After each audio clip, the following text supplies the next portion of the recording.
Did you know that St. Luke's University Health Network, based in the Lehigh Valley, Pennsylvania, has been recognized by the U.S. government as the highest performing health system in the United States for quality? You heard right. St. Luke's #1 recognition affirms our status as the top leader among the most respected healthcare providers in the nation, including Houston Methodist and the Mayo Clinic.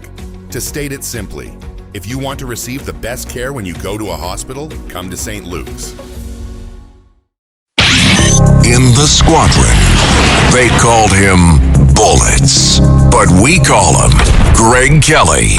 Greg Kelly is on the air on the Red Apple Podcast Network.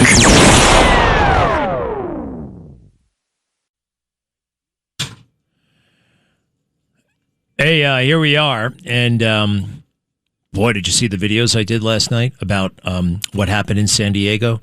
You know, there was a mass shooting there at a mosque. And it was wild to watch and listen to law enforcement dance around the obvious questions. They didn't want to talk about the suspects. They only wanted to talk about the victims. I mean, they acted like you got law enforcement guys acting like they're grief counselors. All right? Be professional law enforcement. Don't jerk us around. And this is a trend. They all talk like this. They all talk in these, sympathy, unity. I need the facts from the cops.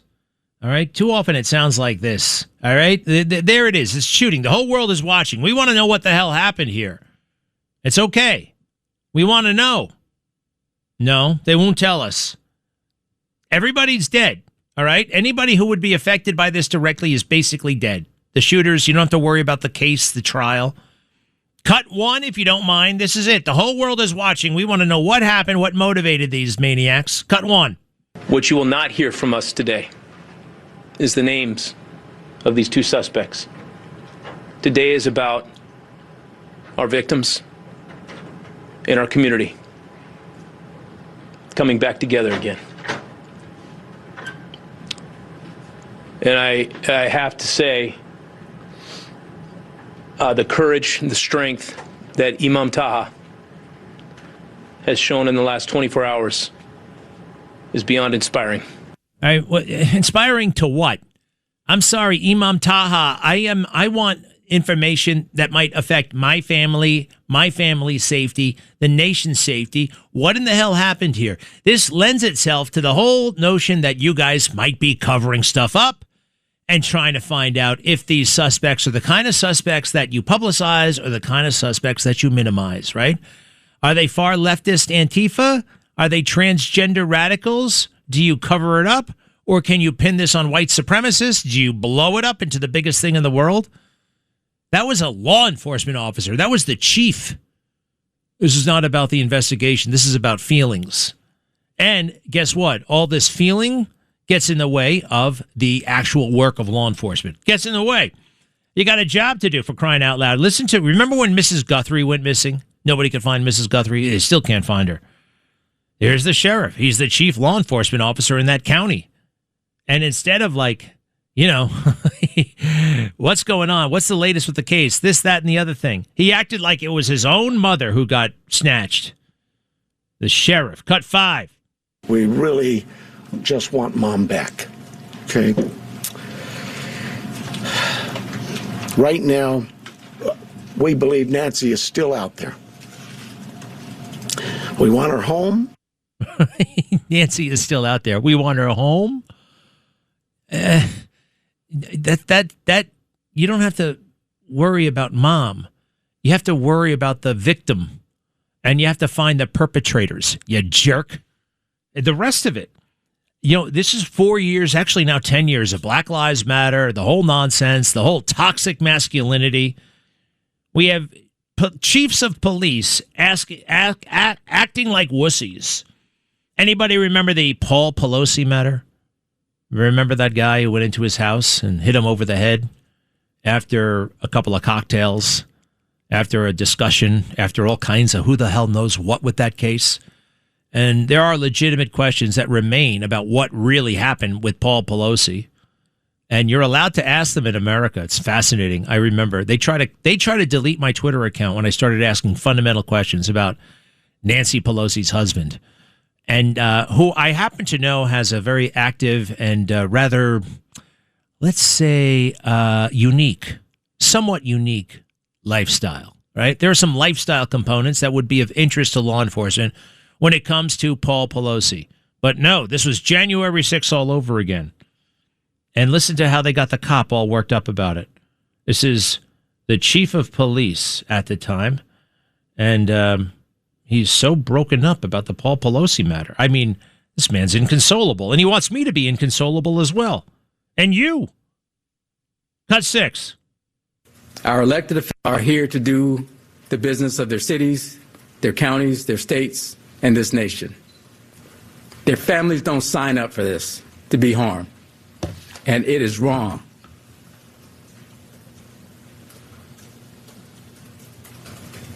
And everybody should be disgusted about what happened this morning. Wait, what? I wasn't disgusted. I'm not disgusted when I read certain items in the news. You can't be disgusted. You have to kind of suspend the feelings. You can't actually, and that's not lacking empathy. That's called reading the newspaper. All right? I'm not disgusted. You know what disgusts me? A woman gets out of her car and falls into a manhole. Right? Just gets out of the car and basic city services catastrophically fail and nobody gives a damn. We have a city government that is hell-bent on teaching children transgender crap, but nobody bothers to fix the pothole. Oh, well, there are people to do that. Yeah, who actually administers those people? Who leads the people? It goes to the mayor. And we're dicking around with all this unnecessary, silly distraction nonsense, and the basics get overlooked. And that's what's happening to law enforcement. By the way, the guy who was all disgusted. We should be disgusted. Every American should be disgusted by what happened to Paul Pelosi. I was curious about what happened to Paul Pelosi. I don't want anybody to be hurt, but the whole damn thing was weird, and the cops made it even weirder. So I decided to myself, there's no way.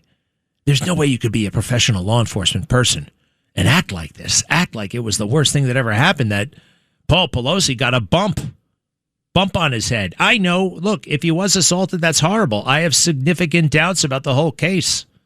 And that's okay in America. You're allowed to. So I had to look it up. And sure enough, I have proof that that man was just acting when he said, that's disgusting. And every American. I mean, one more time. Here, this is a man who's really wounded right now. San Francisco chief of police. Damn, what's this guy's name again? I'll look it up. He happens to be black. Cut 6, if you don't mind. Cut 6. Our elected officials are here to do the business of their cities, their counties, their states, and this nation. Their families don't sign up for this to be harmed, and it is wrong.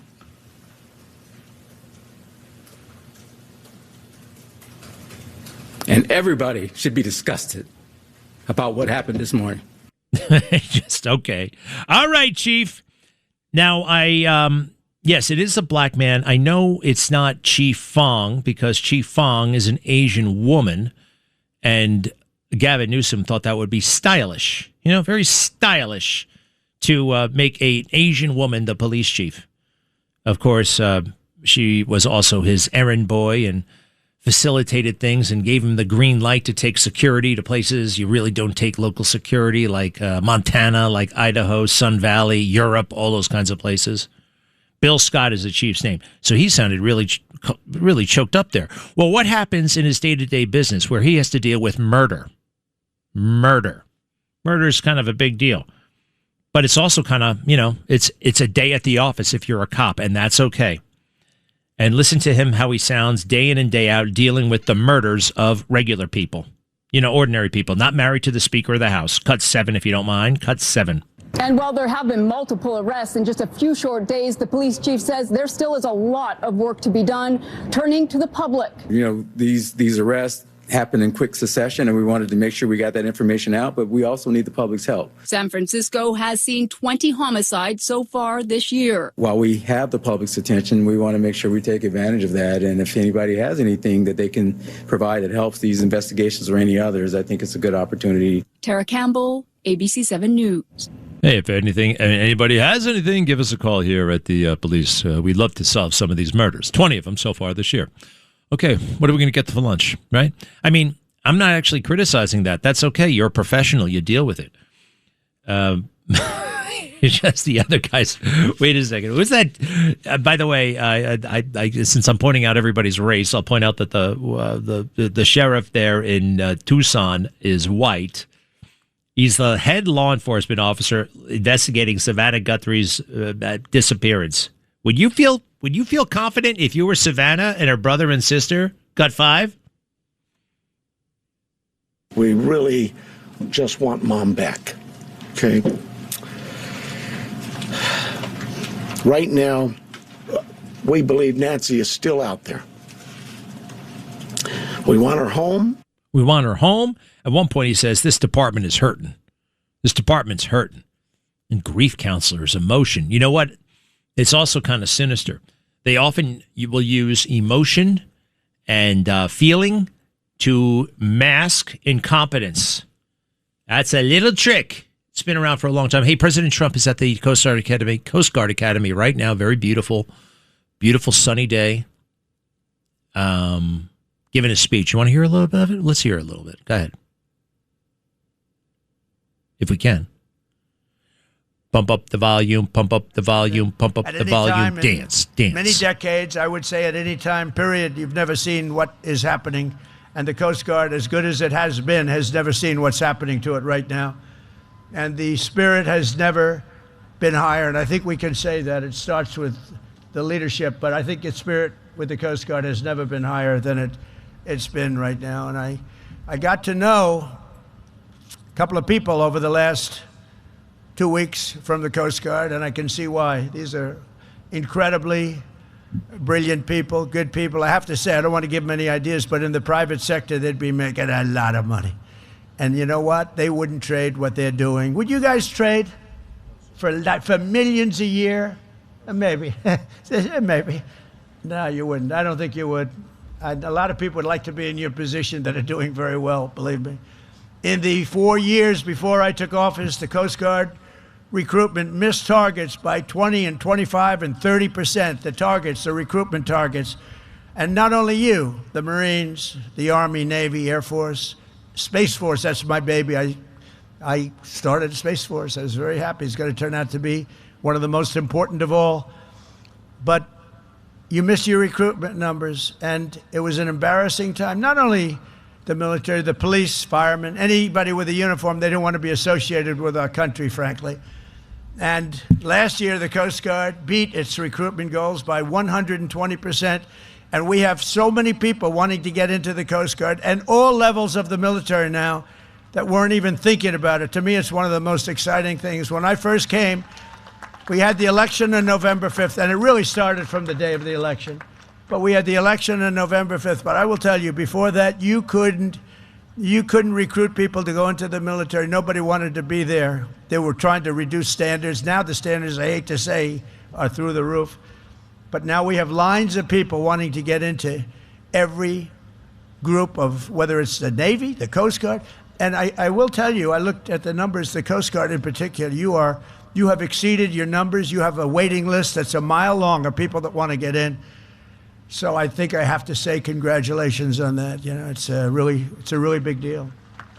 So in a little while, and by the end I'll play the clip where Joe Biden speaks to this audience and insults them and berates them, calls them dull.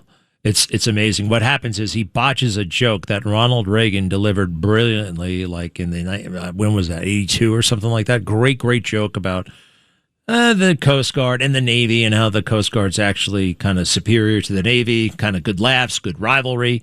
Joe Biden totally botches the joke and then yells at the audience for not getting the joke. It really is something to watch or listen to. Okay, give me one moment here. We will be right back. Greg Kelly. Let's go, Brandon.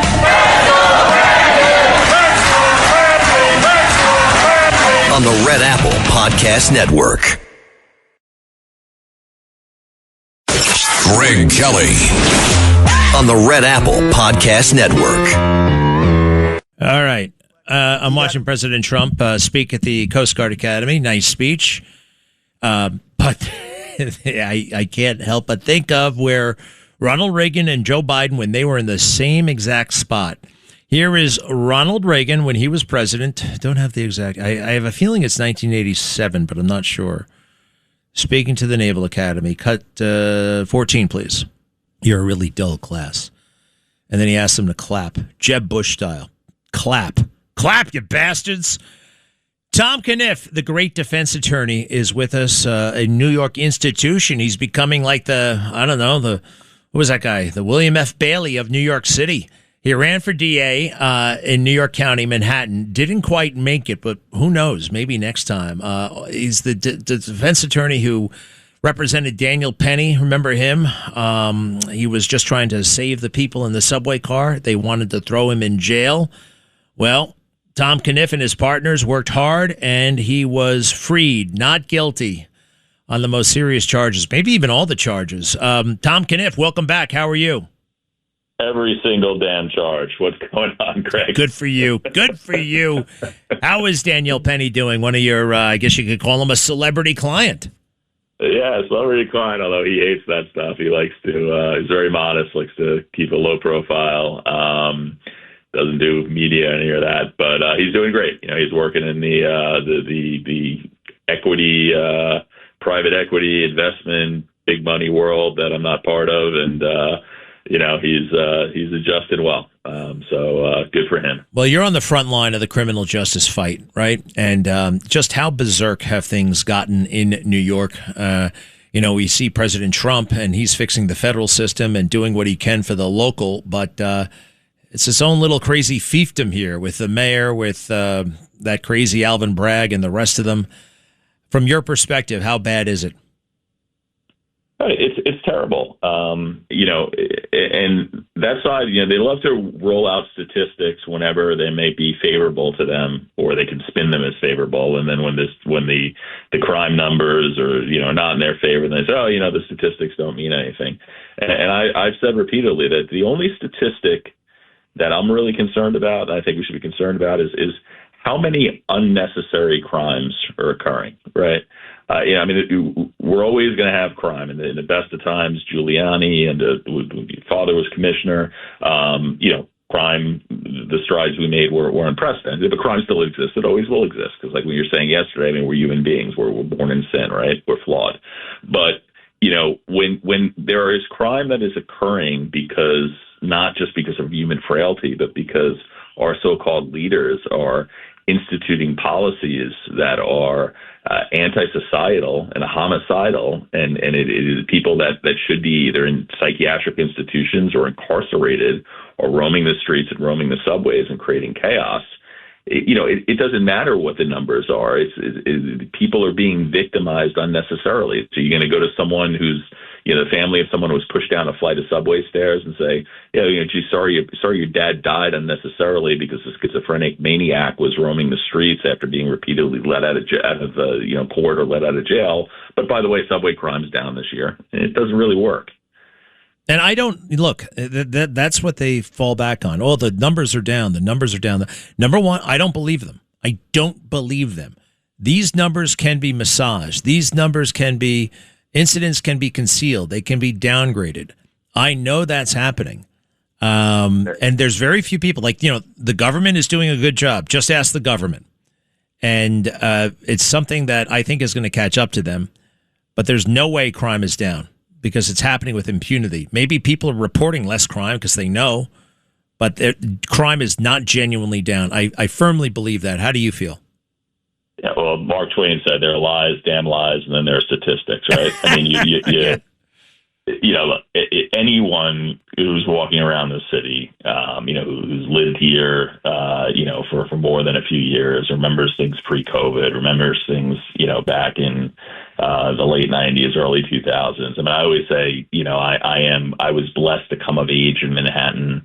I was a Long Island boy like you, and as soon as I graduated law school, I got my first apartment with some buddies from Massapequa on the Upper East Side. Thought I was king of the world, and we'd come home from the bars of the Upper East Side at all hours of night. It never even crossed your mind that something bad was going to happen. You never saw a panhandler. I mean, the city. I said I came of age in the Sex and the City era when Manhattan just experienced this incredible renaissance. You had crime numbers that would be unthinkable, 10 years earlier, 20 years earlier. And, it maintained that way, through Bloomberg and even into de Blasio, as bad as he was, because it took a while until the criminal justice nut job reformers really, implemented policies and legislation that would tear it all down, like bail reform, like raise the age, like all that silliness. So, anybody who has an ounce of objectivity, regardless of whatever statistics you want to quote, knows that New York City is a different place now than it was 10 years ago before all this crap started. Wow. Look, you've also been active in Republican politics. That's no secret. This place seems to be very firmly, look, the Republican Party's in trouble, at least in New York City. Now there's signs of hope at the state level. Bruce Blakeman is impressing people. I think he has a real shot. But anything can happen. What is going on with the Republican Party in New York? Well, I have to tell you, I was I saw you last night briefly at the Plaza. I was walking in, you were walking out, as Bruce Springsteen sang. At the state level, I mean, that ticket is impressive. I mean, Bruce Blakeman, he's not the best politician I've ever seen. He's not the worst. He kind of guy that kind of talks past you and all that, but he's done a good job in Nassau and he has good numbers. I think he's got a real shot. The AG candidate, Sarita, I can't say her last name, but she's really impressive. I mean, she's got some impressive background. She's supposed to be a federal judge, and then Schumer blue slipped her, or didn't blue slip, or whatever the terminology is, and then they got her to run for AG. But she's really, really, really impressive. I mean, Tish James is not going to be able to stand on the debate stage with her. And then, the comptroller, Joe Hernandez, a really accomplished businessman. So I think it's like the strongest state ticket seen in a long time. And, my man Lee Zeldin, dear friend, back, we commissioned in the military together. He came so close. But, he had that brutal primary, and it was right after the reversal of Roe v. Wade. And then the Democrats were still using my poor J6 clients as pawns to sap every bit of, political equity out of that. I think if Lee would have ran a year later, 2 years later, I think he would have pulled that off. So that baggage doesn't really exist right now. So I think that, I think on the state level, we have a very good shot. At the local level in New York City, I mean, I don't know what it's going to take to wake these people up, how many people have to, suffer. Have you ever represented somebody you knew in your heart was guilty? And does that weigh on your conscience? What's that like? No, look, I've used the analogy, because that's the question you get at cocktail parties, right? And to me, I kind of see myself as a doctor in a triage unit. You're defending the Constitution of the United States, and just like a doctor, you might have, Jeffrey Dahmer on the table, or you're on the operating table, or Mother Teresa. You got, you do your job. And as much as I am a law and order guy, I also, understand that any government, however well-intentioned, is going to, eventually usurp the rights of those that it serves. And giving a gun and a badge to a 22, 23-year-old kid is a scary thing, young man, young woman. And, there needs to be checks and balances on that. So even on the micro level, in cases where, someone who's actually guilty, the evidence gets suppressed because of a Fourth Amendment violation, or the statement gets suppressed because of a Fifth Amendment Miranda violation. It is protecting the greater good and defending the Constitution. And, the other thing I'll say is, look, if I'm representing someone who's so obviously guilty, very rarely is that case going to trial. What you're trying to do in that situation most of the time is, get them a fair shake. A great defense attorney, now deceased, Jerry Shargell, had said that, in criminal defense is kind of like oncology. Some people you save, others you make as comfortable as possible. And a lot of times they're, and that's fairness. I mean, that goes back to the January 6th. People say, well, I saw one of these congressmen bloviating yesterday, speaking to Todd Blanche. Well, would you agree that someone who assaulted a police officer should never get compensation? Well, no, I wouldn't agree with that, because as much as I don't like to see, I don't condone police violence, or certainly don't condone assaulting a police officer. Well, what if the person who assaulted a police officer was, basically tortured in the DC gulag for 2 years? Would that be acceptable? Because in New York City, I mean, we don't condone putting people in solitary confinement even if they're convicted of first-degree murder, because it's just, you don't treat people that way. Well, I've had clients that were convicted of simple trespassing violations that spent months in solitary confinement in D.C. because the Democrats were determined to squeeze as much political equity out of January 6th as they could, and they did. They tried to cancel an entire political movement. They tried to cancel President Trump. Yeah. They lied and lied and lied. If you watch as much video as I have, you'll be hard-pressed to find any of the January 6ers actually assaulting police officers. That's another myth, by the way. You made me think of one thing. You represented the guy in Queens who was being robbed. He shot and killed somebody. It was totally justified, but he's in jail right now. I forgot how much time he got. I actually forgot why. I guess it was a weapons charge. How is he doing, and what is the outlook for him? Yeah, thanks for bringing him up, because I spoke with him he's up in Malone, New York, in the state prison, and we actually did a attorney-client call the other day. Where the hell is Malone? Yeah, it is basically up by like Newfoundland. It's way up on the St. Lawrence. You can spit into Canada. That's how far north it is. You just drive up the Northway until you can't go anymore, and there it is. It's on the one hand, it's horrible. I mean, the poor guy, he's 68 years old and doesn't belong in state prison. And, it wouldn't be under, if he maybe checked different boxes. But he's doing the best he can. His wife was coming up this weekend to do her first visit with him. Fortunately, it's like about a 9-10 hour trip. And I'm very hopeful, and I'll probably enlist you in this effort when the time comes, Craig, if Blakeman does win. I know he's talked a lot about getting a pardon for the Sergeant Duran with the cooler, rightfully so, but I'm hoping that someone like Charlie Foner will be high on this pardon list too, because it's just a terrible thing. He shot a recidivist criminal, 15 prior convictions, who was trying to mug and rob him, pulled out a pen, wielded it as a knife. Charlie took out his gun, step back. The guy, you're not going to use that, lunges at him. Well, Charlie used it, and that was the end of him. We succeeded in getting Melinda Katz's office of Queens DA to stand down on the prosecution charges, the homicide charges, but they wouldn't let go of the gun and insisted that he plead guilty and sentenced to 4 years on the gun. If we went to trial, there really was no defense as to the unlawful firearm. He was looking at a minimum of 5. So, he did what he had to do. Yeah. But if there was ever a clemency case, he's one of them. Reminds me of Plaxico Burress. Remember that guy? He was a New York Jets. Poor guy. I mean, he shot himself by accident the same weekend that Dick Cheney shot his friend in the face. And Plaxico goes to jail for a year. What? Was that the same weekend? I didn't realize. It was right about the same time. It's just an amazing moment. Plaxico Burress' wife, by the way, is running for Congress, I believe, and doing hopefully a great job. I met her once. Very impressive. Well, Tom Caniff, so are you. If anybody is in a jam out there and they need a lawyer, you're the guy. You and Arthur Aidala are my favorites. I don't know if you guys are competitors or what. I hope you guys are good. Are you guys good? Artie's a good buddy of mine.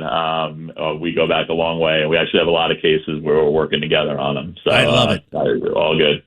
Tom Caniff, you can Google him. You can find him on social media. And I really appreciate you and everything you do. Thank you, Tom. Yeah, no problem, Greg. And I got a novel coming out. It's called Tuxedo Park by Thomas Caniff. It's a legal thriller, so your audience will love it. Holy cow! When? It's in pre-sales now. I should have dropped this before we got on, but it's in pre-sales now on Amazon. The pub date is August 18th, but it's about a presidential nominee involved in a kidnapping, conspiracy, murder to cover up an inconvenient pregnancy on the part of his paramour. So I brought a lot of my own legal experience into it. It actually sounds like nonfiction to me.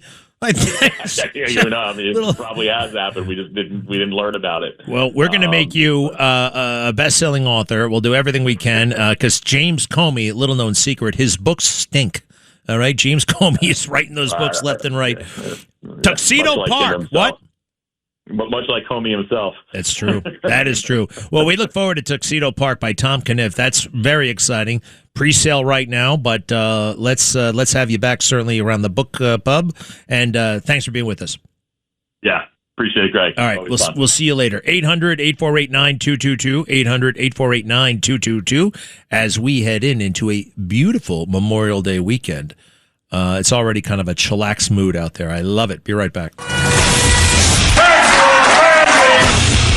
Greg Kelly on the Red Apple Podcast Network. Greg Kelly, entertaining and informative on the Red Apple Podcast Network. Nothing like a good sandwich with superior bread. What the hell place is this? Principi, Italia. Wow. It beats Subway. It really beats Subway, although Subway does a good job too, right? Got a lot of franchisees out there making those sandwiches all day long. Whatever happened to Blimpie? Is Blimpie still a thing? Kind of, sort of, but not like it used to be. They used to run commercials all the time. You don't see whatever happened to those guys. All right. So the Navy SEAL won in Kentucky. All of President Trump's preferred candidates in Georgia, in North Carolina, I believe, in Colorado, everybody prevailed. Everybody prevailed.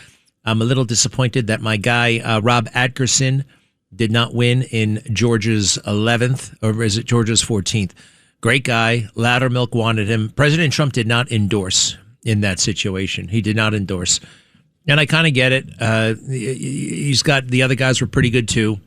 So he decided to not do it, but oh well. Rob Atkerson, maybe he'll serve in some other capacity someday. Boy, Massey really was a jerk when he lost. Just nasty. Let's see here. Here, listen to this. Oh, he rips on Fox News, is it? Let's listen to Massey on Fox News. Cut 13, if you don't mind. Cut 13. After 18 months of a blackout of not letting me on Fox, they finally let me on Fox today, 4 hours into the election.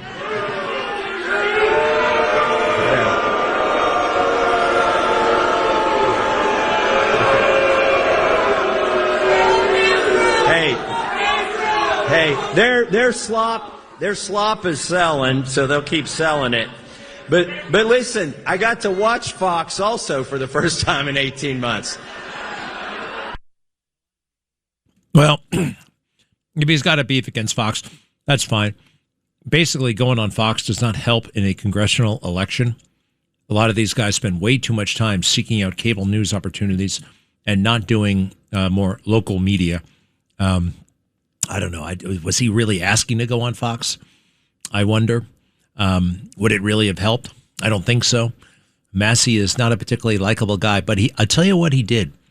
So his wife died, and a lot has been made of, did he start dating right away? And that's his right, till death do us part. I did notice he got very, very ripped, like overnight. And what he did, I think he did two things. He went on the carnivore diet, and he also went on the fat shot.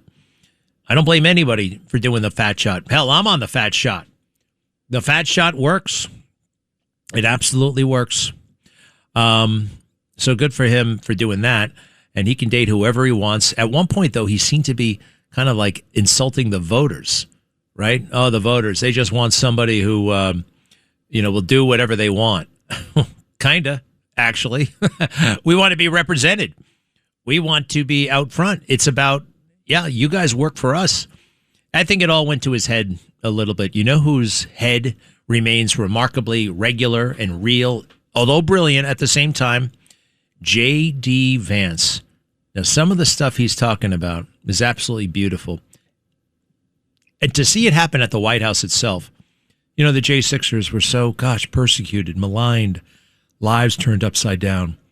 And to see this great man talking about bringing a measure of comfort, restoration for these families who have been almost destroyed. J.D. Vance impressing people in the White House briefing room yesterday. Cut 10, if you don't mind. Cut 10.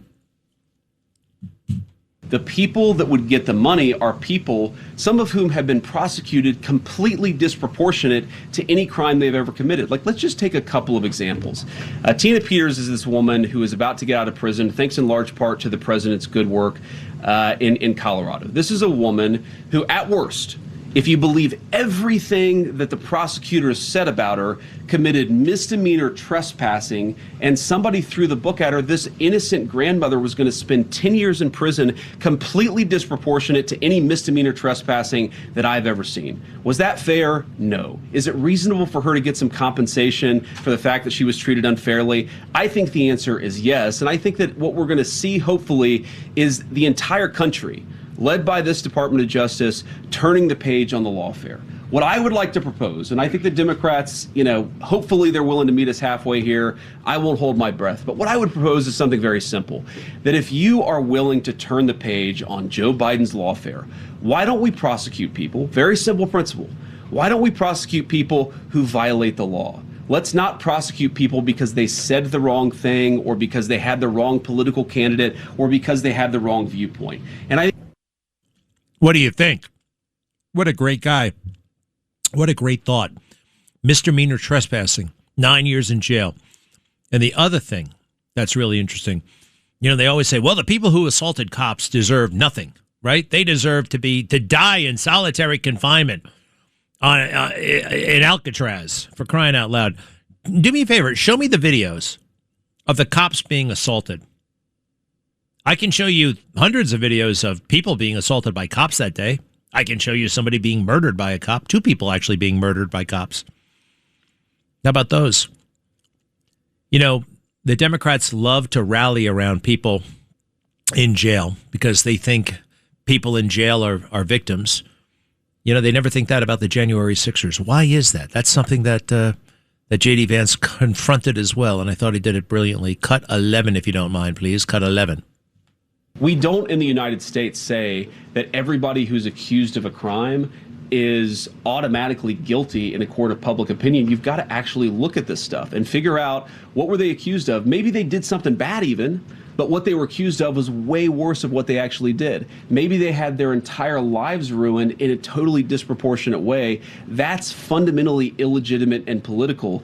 And I find, just Carol, on this point, one of the interesting things about the American media is there is a fascination. If you go to any American law school, there are these, prisoner rights clinic. There are people who objectively committed heinous crimes, but the American media and the American Legal Academy has decided that even though they committed bad crimes, their sentence was disproportionate, they were mistreated in some way. You know who never, ever gets an ounce of sympathy when it comes to that disproportionate sentencing is people who voted for Donald Trump and participated in the January 6th protest. Damn straight, pal. Leonard Peltier comes to mind, the Indian chief who in the 1970s, I think, helped kill 2 FBI agents. 2 FBI agents, and his sentence was commuted recently by Joe Biden.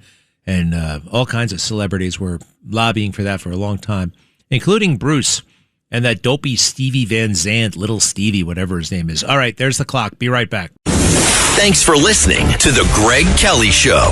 You can hear The Greg Kelly Show weekdays at 12:15 on 77 WABC. If you like the podcast, share it with your friends and listen anytime at WABCRadio.com and download the WABC Radio app. Hit that subscribe button on all major podcast platforms. Plus, follow WABC on social on Instagram, TikTok, Facebook, and X. See you next time for a new episode, so you never have to wonder, what the heck is going on here?